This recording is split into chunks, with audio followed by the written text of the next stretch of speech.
No, this is the story that made me think you were crazy. Yeah. I heard right after you sold PayPal, before the other two companies, you went and bought a McLaren S1 because F1, yes. F1. Right. Sorry, that's the same part. So right. Because, partially because you were going to race cars with Jim Clark and Larry Ellison. No, well, not really. No, actually, and I never did. Although that was one of the things that was sort of talked about at one point, but I never did. In fact, I've never raced anyone with McLaren.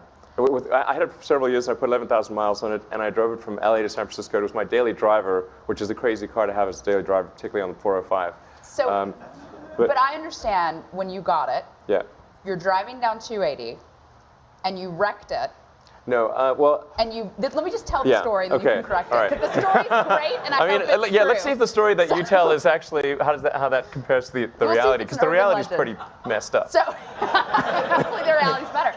So you wreck the car, you get out of the car, you're doubling over with laughter, and the person with you said, "Why are you laughing that you just wrecked this car?" And you said, "No, you don't know the funny part. It wasn't insured." Well, the punchline's correct.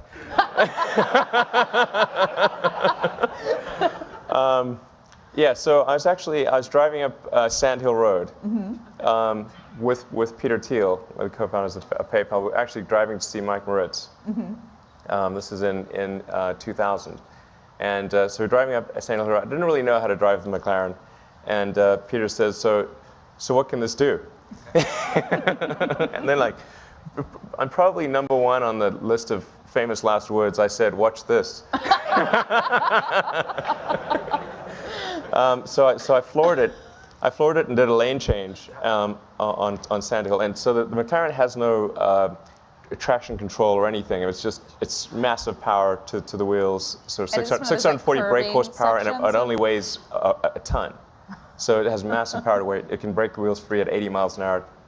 So broke the rear end free, and started spinning. I sort of let's see. I think it was sort of I was going straight and then turned, and I remember seeing the cars coming towards me while I was going backwards, and then we hit an embankment, sort of a 45-degree embankment on Sand Hill, which tossed the car into the air like a discus.